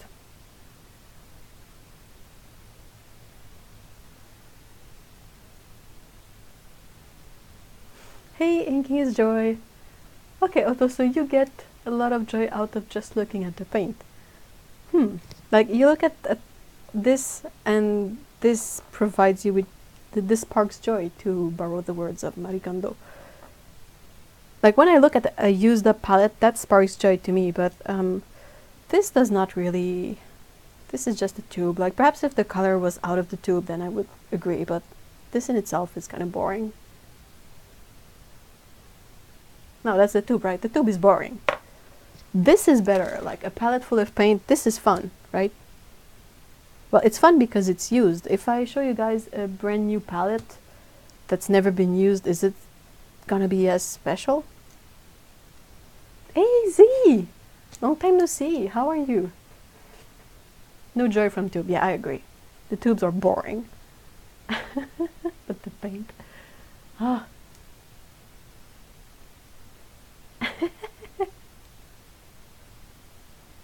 Yeah, a palette is awesome. Like this sparks joy, but I kind of want to take a brush and, you know, mess it up.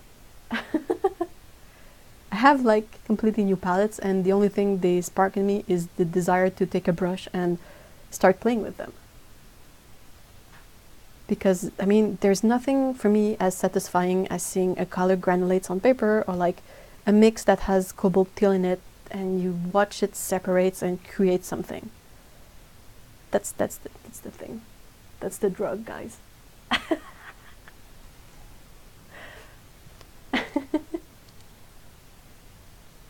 of stressed, a lot of stuff happening, but my sleep schedule flips. Oh no!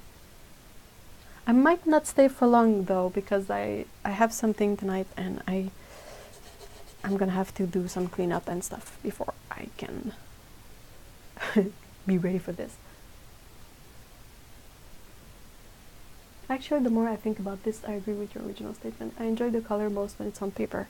That's what I find too. Like, that's why I like your paintings so much, Otto, because the colors are so passionate and vibrant and beautiful, and you have something. To me, it tells a story. It's not a you know, it's not a story that you can go like the guy went to the market and blah blah blah. But it's the way the colors play together, like the metallic colors, the shimmer colors, the super bright colors, the more muted colors, and this rhythm that happens on paper. I think it's really satisfying to my brain. Like, I can watch that kind of stuff forever. I'm like, oh, look at this color, but look at that one, and look at that, and it goes like around in a loop like that. That's what I enjoy, and that's why I like painting. It's adding color and color until I look at the color, I'm like, oh, this is a cool effect. Look, this has this green and the red, and oh, the cobalt teal is there, but you can also see the blue, and you know, the mix I did with Potter's Pink and Delft Blue, I was like, this is so neat because you have the blue, but then you have the pink granulation through the blue. That's cool. That's pretty awesome. Brand new Schminke half pans are so shiny and perfect. Pans are fun because you see the color right away. It's not necessarily the color is going to be on paper, especially with transparent colors. Like dioxazine purple always looks like a black nugget, but it's super bright purple. But yeah, I agree that the fun is in this stuff. Though, I mean, tubes are not exciting, but if you happen to take the paint out of the tube and put it in a palette, then that's just about the same, you know. Also exciting. I get really excited about paints. I think you guys can tell that by now. I love paints.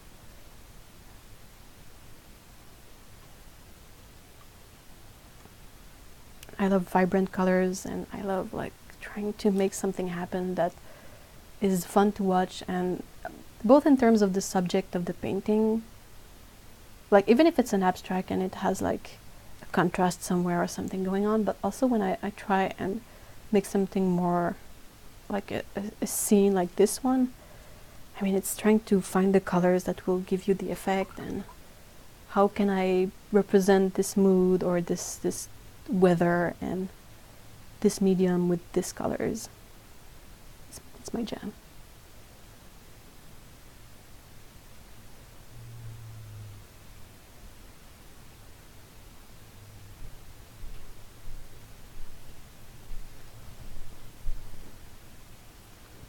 What was your first pan set? Cutman.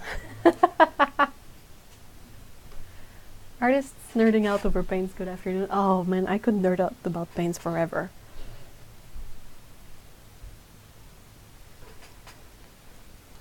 I love it so much.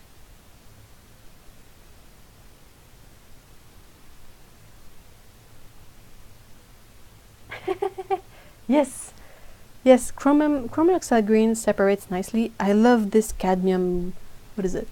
Cobalt green dark by Schminke is pretty awesome. It really granulates, like I put it in everything and I'm like, whoa, separation. Pigment nerds, paint nerds also, color nerds. Bring out the nerds.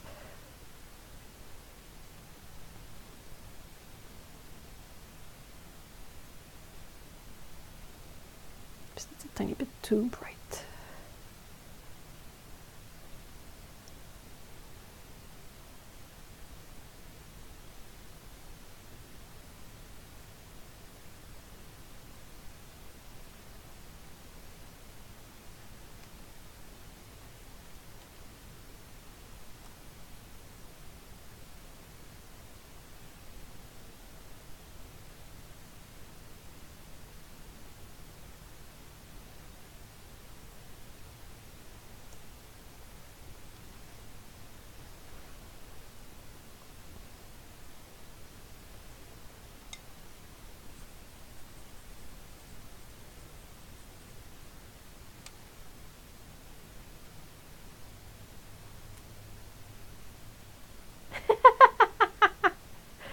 Sound the horn of Helm Hammerhand once more so the pigment nerds can hear.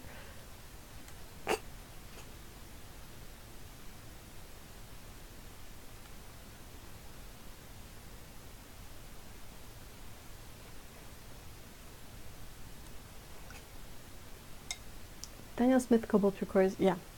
Basically all the cobalt colors are generally super nice in terms of granulation, so they are really fun to add into mixes. Because that way when the color, if you add enough water, the heavier particles are going to settle down and the lighter ones are going to follow the water more, so you can have some really nice effects. And it adds a lot of texture and you really don't have to do a lot of work. You basically just let the water and the paint do its thing and that's it. You're done. You have a really nice effect and it required basically no work from you.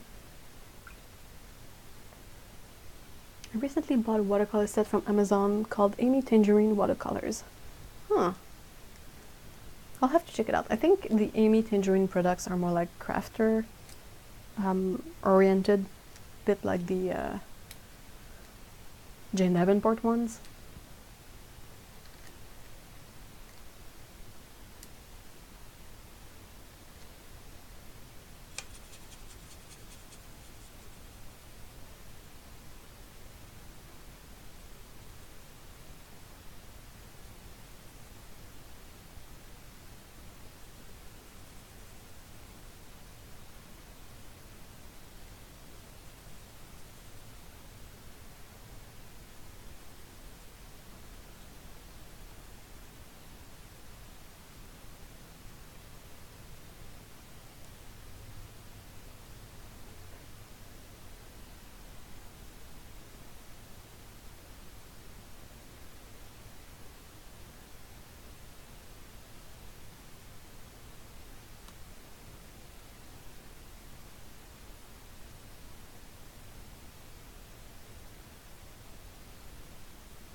I'm really enjoying this paper stretcher. I know I'm like sounding like a broken record at this point, but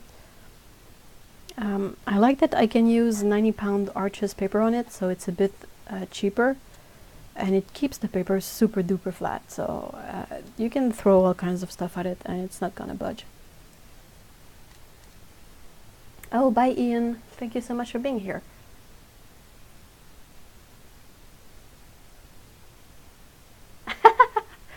Oh my god, Heather, good luck. Litter boxes, fun times.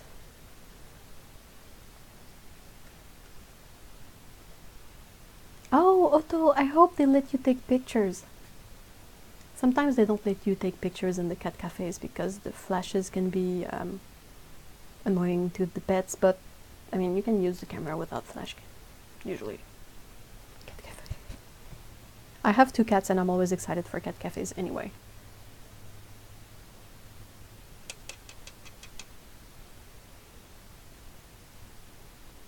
Yeah, I need to let this dry. This is not a good idea.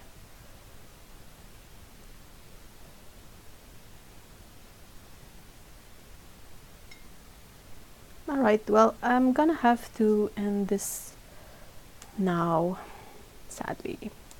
I would like to stain paint, but I really have to get some stuff done. That is not painting, sadly. I will try and finish these so that I can post them next week. So if you want to see these finished pieces, you can check on my Instagram or my Patreon.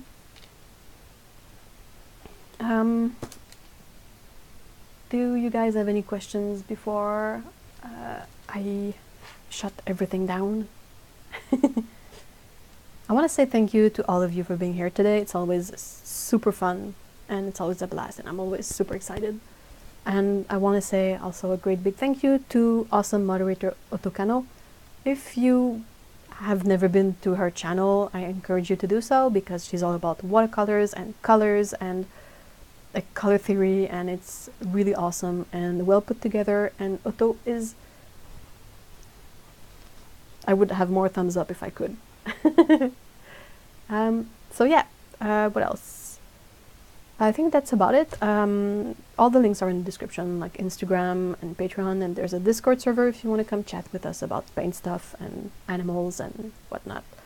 And yeah, I think that's it. So have a pretty awesome weekend, you guys, and we will see each other quite soon. Bye bye.